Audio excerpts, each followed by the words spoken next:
बजाको मेरो त कामको जाली फुट्न आँटिसक्यो त के साह्रो किचकिच गर्छस् हौ त ए साथी सुन त ऊ माथि घरको दाजु आउनु भएको थियो मासु कति किलो चाहिन्छ बहिनी कति लेखाइदिनु भन्दै थियो मलाई थाहा छैन गएर लेखाएर आउँछ जति लेखा नि भयो त अब हाम्रो नयाँ साल लेखा न कति मनपर्छ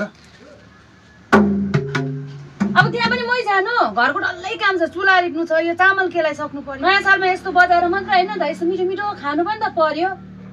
कस्तो खालके बुढी हौ त झन् नयाँ सालमा म आफ्नो आधुनिक गीतहरू बजाउँ भनेर सिक्दैछु के हो आज त बुढाबुढी त बिहानदेखिको कोही मादल घन्काएर कोही मिठो मिठो खानेकुरा भन्दैछ खोला त चुला त चिस्तै छ त कि म अलिक छिटो आयो के हो बिहानदेखिको नेपाली टोपी लाएर मादल घन्काएर होइन कान्छी तँलाई पहिलो वैशाख भन्ने थाहा छैन के पहिलो वैशाख चाहिँ तँलाई नि त्यो न्यु इयर भन्ने त थाहा छ नि न्यु इयर त अन्त अस्ति मनायो त अन्त किन न्यु इयर भन्ने तँलाई थाहा छ त्यो अङ्ग्रेजीहरूको नयाँ साल चाहिँ तँलाई थाहा छ पहिलो वैशाख भन्ने हाम्रो नेपालीहरूको नयाँ साल चाहिँ तँलाई थाहा छैन कस्तो नेपालीको नयाँ साल र अङ्ग्रेजीको नयाँ साल हौ अस्ति मनायो त नयाँ साल अन्त हाम्रो खास नेपालीहरूको चाहिँ पहिलो वैशाख चाहिँ नयाँ साल हो बुझिस् यसरी नै अब तिमीहरूले यस्तै गर्दाखेरि चाहिँ तिमीहरूलाई खालि अब अङ्ग्रेजीहरूको मात्रै नयाँ साल याद हुन थाल्यो अनि सबैले हाम्रो संस्कृति हाम्रो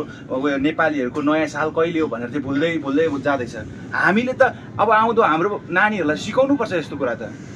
तिमीहरूले अब भुल्न थालिस् त भन्दा म भन्दा कति सानो हो र तिमीहरूले भुलिस् भने अब तिमीहरू आउँदो नानीहरूलाई चाहिँ तिमीहरूले के सिकाउँछस् हाम्रो नेपालीहरूको त सबै अस्तित्व मेटेर जान आँटिसक्यो त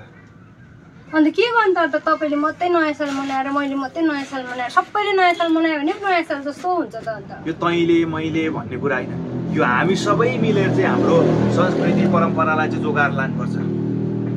अहिले जुन हाम्रो मेलातिर यो हाम्रो सरसामानहरू ढिकी जाँतोहरू यो मादलहरू जति पनि राखेको हुन्छ नि पुर्खादेखिको सामानहरू एक दिन हाम्रो नानीहरूलाई चाहिँ हामीले हाम्रो संस्कृति परम्परा चिनाउनुको लागि चाहिँ यो म्युजियम छ नि म्युजियममा लगेर चिनाउने दिन आउँछ है त्यसैले चाहिँ हामी सबै भएर चाहिँ यो हाम्रो संस्कृति परम्परालाई चाहिँ बचाएर राख्नुपर्छ बुझिस् नि कुरा त ठिकै गर्नुभयो काका त्यसो भने नयाँ साल चाहिँ कहिले हो हाम्रो पहिलो वैशाख चाहिँ कहिले पर्छ भनेदेखि नि त अङ्ग्रेजी त बुझ्ने मान्छे 14 अप्रिल त तँलाई थाहा छ नि 14 अप्रिलमा चाहिँ हाम्रो नेपाली जातिको चाहिँ नयाँ साल पहिलो वैशाख बुझिस्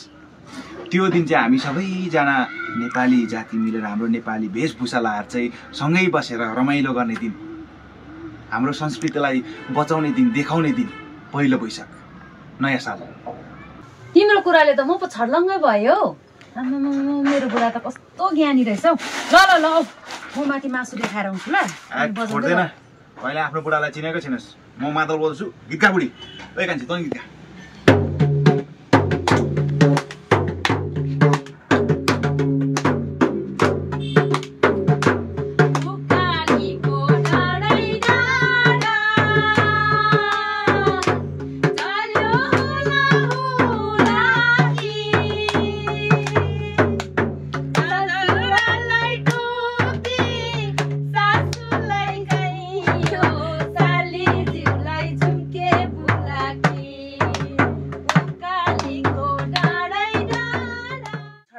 भएको हाम्रो नेपाली दाजुभाइ दिदीबहिनी तथा आमा बाबालाई हाम्रो नेपालीको नयाँ वर्षको अग्रिम शुभकामना व्यक्त गर्न चाहन्छौँ। धन्यवाद।